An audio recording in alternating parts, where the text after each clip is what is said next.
Inside Pelican Bay, the secret history of America's most notorious gang units. California's prison system in the 1980s was bursting at the seams. Overcrowding, skyrocketing gang violence, and federal court orders were pushing the Department of Corrections to the brink. Lawmakers believed the existing maximum security prisons, San Quentin, Folsom, Soledad, no longer had the capacity to control the most dangerous inmates. Internal intelligence reports warned that prison gangs were essentially running entire yards, ordering hits, coordinating drug networks, and recruiting new members faster than staff could respond. The answer, according to planners in Sacramento, was a purpose-built Supermax facility in the farthest northwest corner of the state. They chose a stretch of fog-shrouded coastline near Crescent City, just 13 miles from the Oregon border. The site was remote, cold, and isolated, conditions officials believed would make escapes nearly impossible and gang communication harder to maintain. Construction began in 1986, and by December 1989, Pelican Bay State Prison opened its gates. Pelican Bay was designed for two main missions: to warehouse the highest-risk general population inmates and to operate a massive security housing unit, the SHU, where suspected gang leaders could be locked in near-total isolation for 22 to 24 hours per day. It was also an experiment. California hoped to prove that by cutting off gang leaders from their soldiers, it could cripple the prison gang's ability to function. The SHU at Pelican Bay was unlike anything the state had ever built. With more than 1,000 windowless cells, it was essentially a prison within a prison. Each cell measured about 8 by 10 feet, with a concrete bed, stainless steel sink and toilet, and a perforated steel door. Meals were pushed through slots. Exercise was taken alone in a small caged yard known as a dog run. The design borrowed heavily from the Federal Bureau of Prisons' Marion, Illinois Control Unit, but on a much larger scale. Officials argued this was necessary. "We needed a place where we could neutralize the shot callers," recalled one retired associate warden in a 2019 oral history. "If you can cut off the head, you can slow down the beast."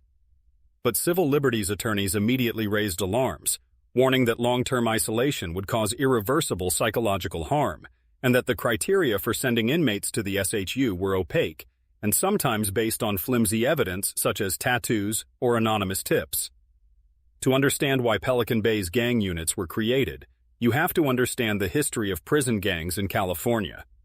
By the 1970s and 1980s, groups like the Mexican Mafia, La M, Nuestra Familia, the Aryan Brotherhood, and the Black Guerrilla Family had evolved into highly organized syndicates.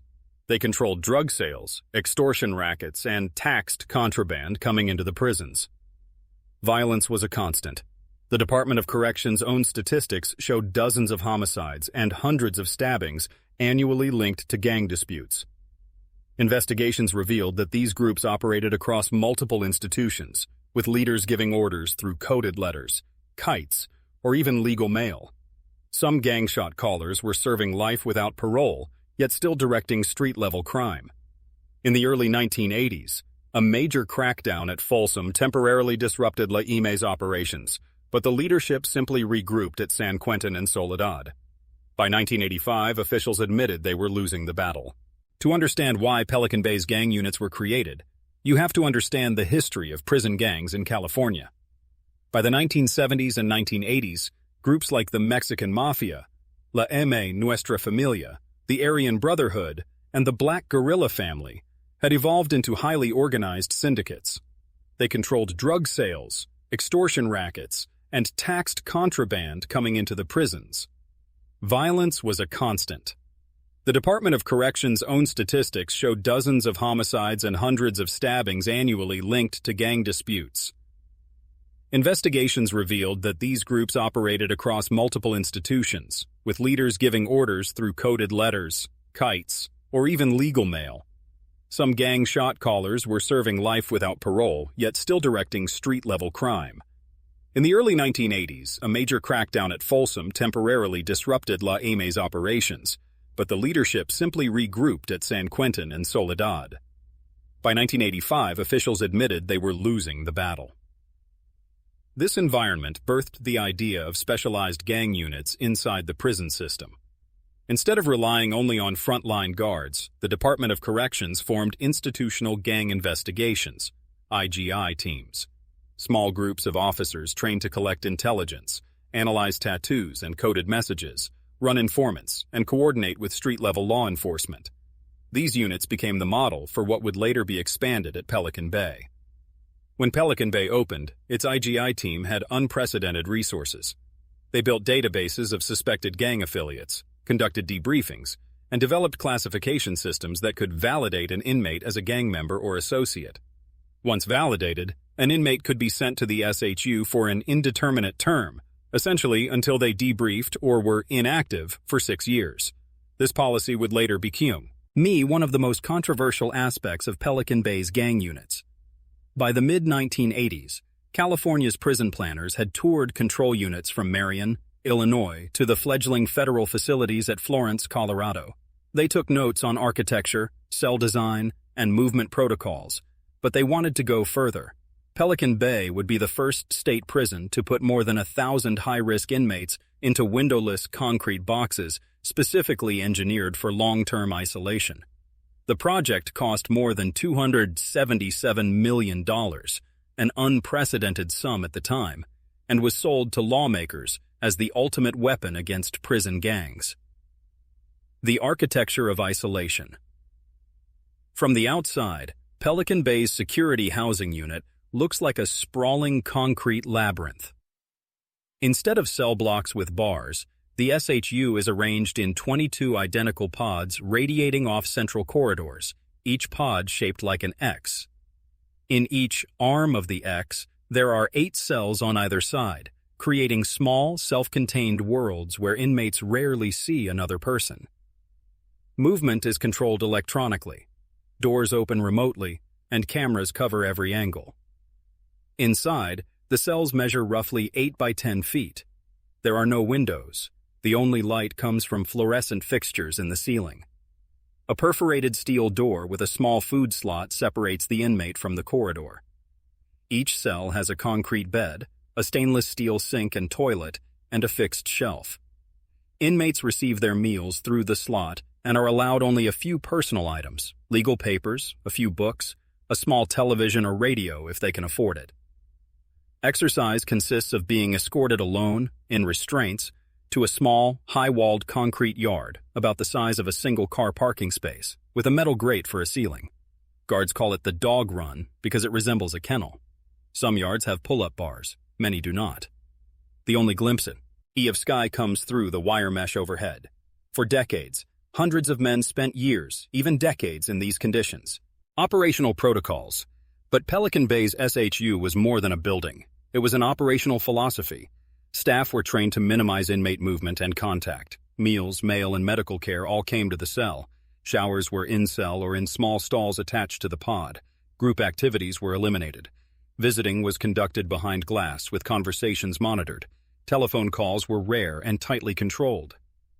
This environment allowed the Institutional Gang Investigators, IGI, to monitor and intercept communications. Letters were opened and copied. Artwork was photographed for hidden codes. Even legal mail could be delayed if officers suspected it was being used to smuggle gang instructions. The SHU became, in effect, a laboratory for gang intelligence. Officers could track which inmates communicated, what symbols appeared in drawings, and which kites slipped under doors. Early inmate experiences. The first wave of SHU inmates arrived in late 1989 and early 1990. Many were high-ranking members of the Mexican Mafia, Nuestra Familia, Aryan Brotherhood, and Black Guerrilla Family. Some were street gang leaders who had graduated to prison shot-caller status. They were housed according to affiliation to prevent fights, but the very purpose of the SHU was to break up their networks. Former inmates described the transition as a shock. They slammed the door and that was it. No yard, no contact, nothing, recalled one ex-Nuestra Familia member in a 2014 interview with the Center for Investigative Reporting. You don't know what day it is. You don't know who's next door. All you hear is the echo of the guard's boots. Another described the dog runs. The only time you see the sky is when you're on your way to the yard and you look up through the chain-link ceiling. Controversy. From the start, Almost immediately, lawsuits began. Civil rights attorneys argued that the criteria for SHU placement, called validation, were vague and often based on unreliable evidence such as a tattoo, a photograph with another inmate, or a confidential informant statement. Because the term was indeterminate, inmates could be held in the SHU for decades without any new misconduct. To be released, they were often pressured to debrief by giving up information on their gang, a process that could put them at risk of retaliation. State officials countered that the SHU was not punitive but administrative, designed for security rather than discipline. They pointed to reduced gang violence on general population yards as proof the system worked. By the mid-1990s, stabbing and homicide rates at some prisons had dropped significantly, though researchers debate how much of that was due to Pelican Bay's SHU versus other factors like increased staffing and new yard policies. The secret history begins. What most of the public didn't see was how much the SHU changed the balance of power inside the prison system. For the first time, gang intelligence officers had a centralized location where they could monitor hundreds of suspected leaders simultaneously. Patterns emerged, symbols, codes, indirect messages, that allowed IGI teams to map out hierarchies and connections in unprecedented detail. Pelican Bay became the model for validated housing across the country, influencing states from Texas to New York. But there was also a darker side. The secrecy of the SHU meant abuses were harder to detect. Complaints of excessive force, delayed medical care, and retaliation for filing grievances trickled out through attorneys and advocacy groups. Psychologists warned that prolonged isolation could cause severe mental health problems, depression, hallucinations, self-harm. By the early 2000s, international human rights bodies were citing Pelican Bay as an example of potentially cruel, inhuman, or degrading treatment. If the security housing unit was the hardware of Pelican Bay's anti-gang strategy, the gang units themselves were the software. Officially called the Institutional Gang Investigations, IGI teams, these were small groups of correctional officers trained in intelligence gathering rather than traditional custodial work. They were the first of their kind in a state prison system of this size. The mandate of IGI, the California Department of Corrections and Rehabilitation, CDCR, created IGI to centralize gang intelligence and cripple criminal networks from the inside. At Pelican Bay, this mandate became a full-time operation. Officers were selected based on investigative skills, attention to detail, and willingness to work in a high-pressure environment. Many had backgrounds in law enforcement outside the prison system. Once assigned, they received training in everything from gang history to cryptography and evidence handling. Their job was to identify gang members, track their communications, and build cases for validation, the formal designation of someone as an active gang member or associate. Validation could result in transfer to the SHU, tighter restrictions, or being placed on a list of high-priority subjects for future monitoring. Intelligence work behind the walls. Unlike line officers who patrolled tiers or supervised chow halls, IGI staff worked out of offices filled with files, evidence lockers, and bulletin boards mapping gang structures. They monitored mail, scrutinized artwork for coded messages, photographed tattoos, and interviewed informants. Every intercepted kite, every doodle, every visitor list was another piece of a puzzle. Over time, these fragments built detailed organizational charts of each gang's hierarchy. IGI officers also developed profiles of shot callers, the inmates giving orders, and lieutenants who executed them. These profiles informed everything from housing decisions to security levels and parole board notifications. The intelligence wasn't limited to the inside of Pelican Bay. Information was routinely shared with local police, the FBI, and other state agencies trying to connect street crimes to incarcerated leaders. Tools and tactics. Several tactics became hallmarks of Pelican Bay's gang units. Debriefing. Inmates seeking to leave a gang or exit the SHU were encouraged to debrief by giving IGI detailed information about their organization. This produced valuable intelligence but also created mistrust and accusations of coercion. Photographic libraries. IGI built massive photo banks of tattoos, symbols, and written codes.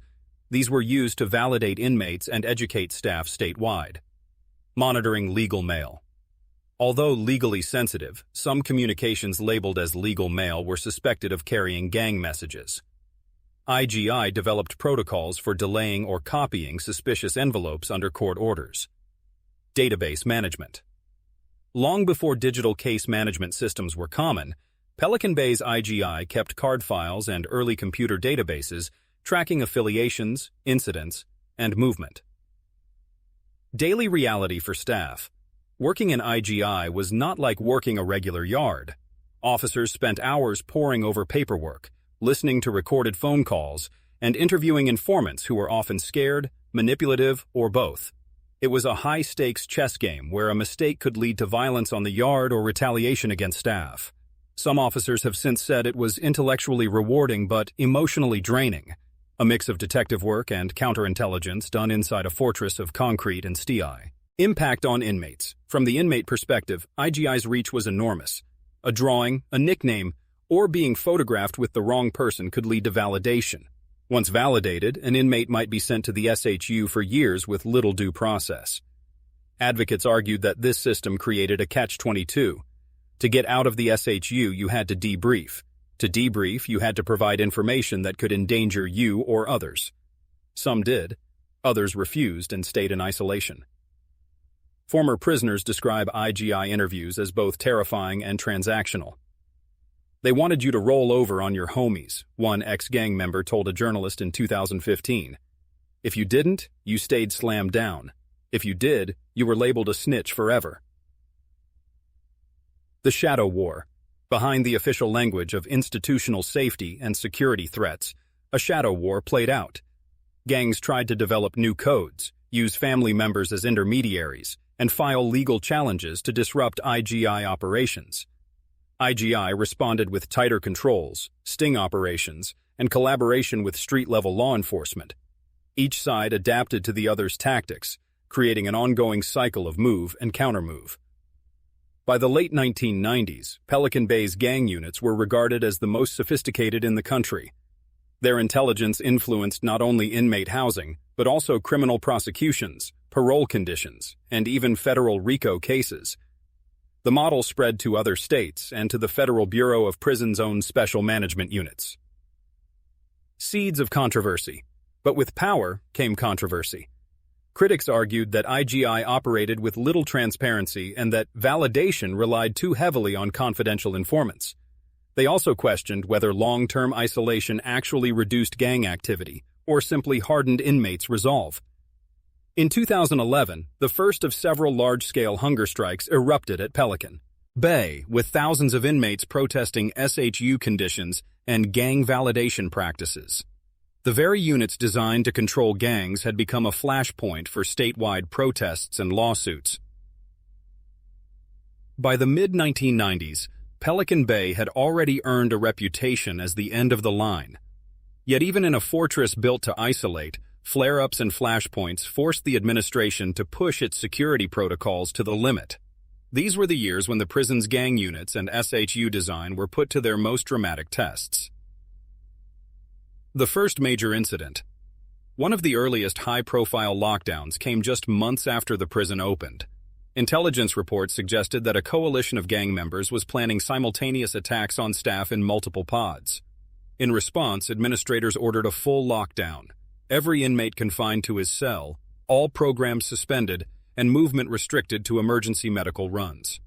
For weeks, meals were served through slots, showers were canceled, and visiting hours eliminated.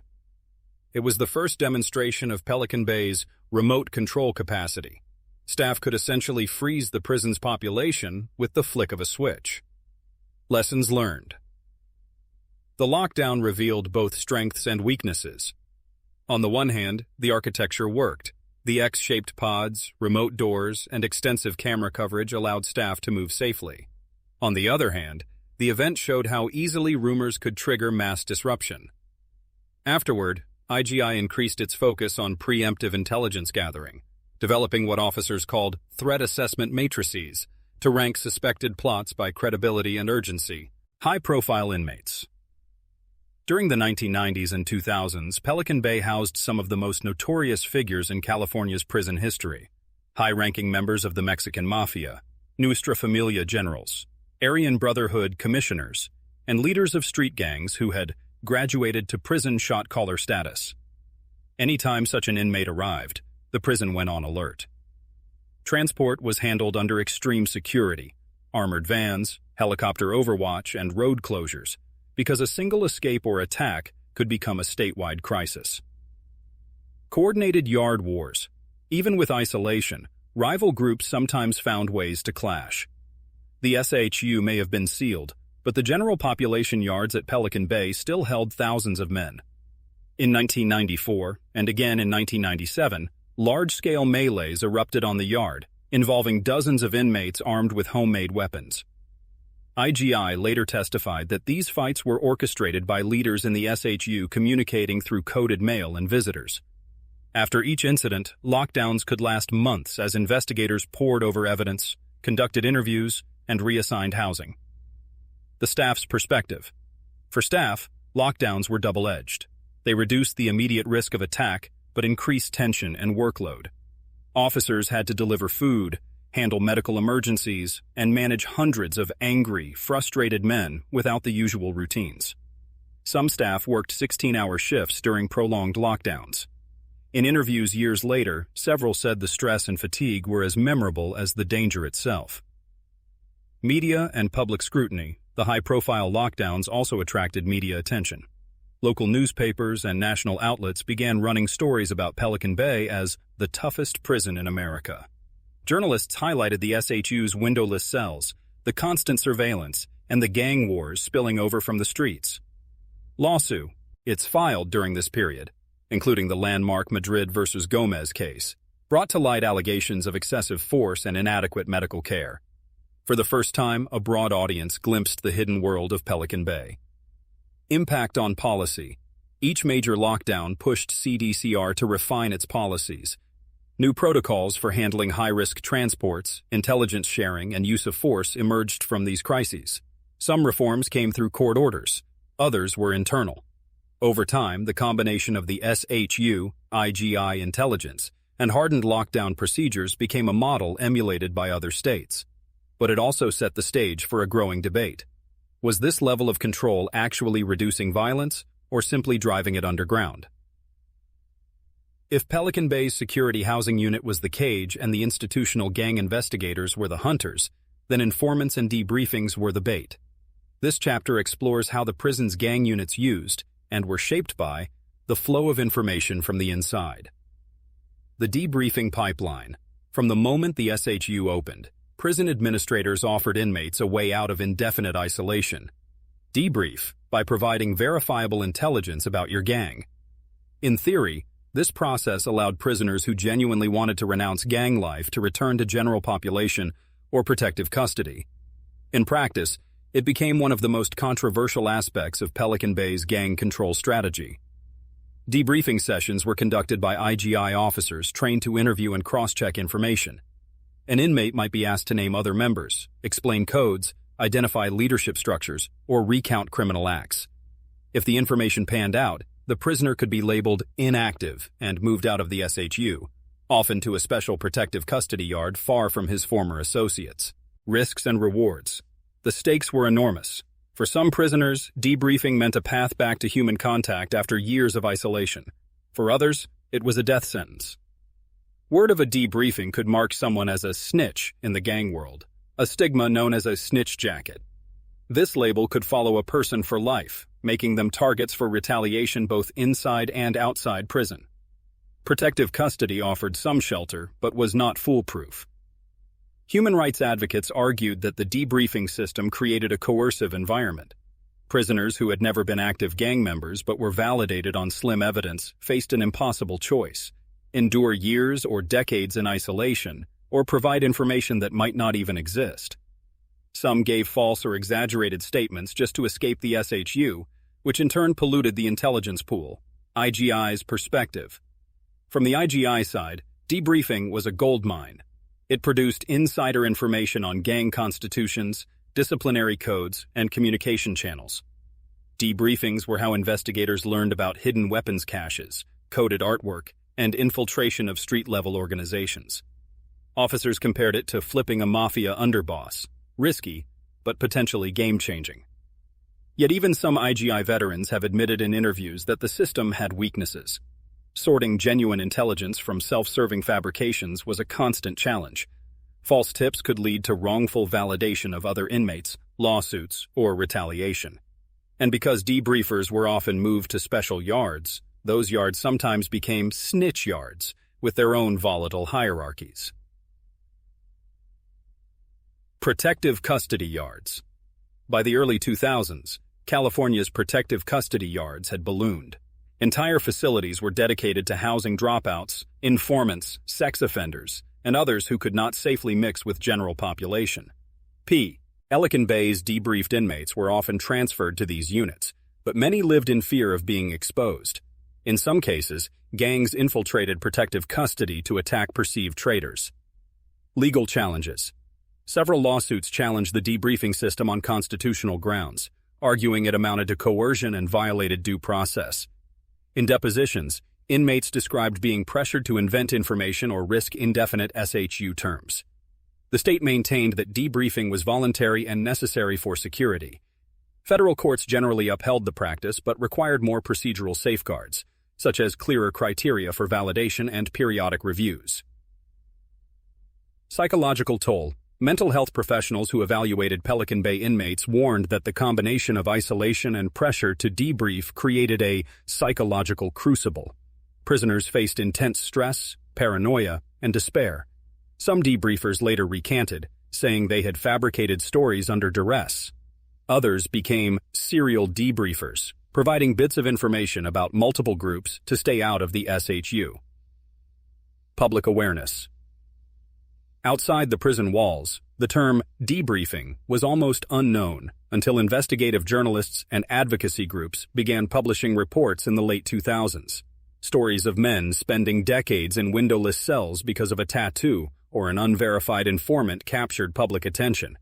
By 2011, thousands of California prisoners were participating in hunger strikes demanding an end to indefinite SHU terms and coercive debriefing. What you've just seen is only a glimpse into the hidden world of Pelican Bay and its gang units. If you found this eye-opening, make sure you hit the subscribe button and turn on notifications so you don't miss our next deep dive. Your support helps us continue bringing you factual, research-based stories from behind prison walls. Thanks for watching, and we'll see you in the next episode.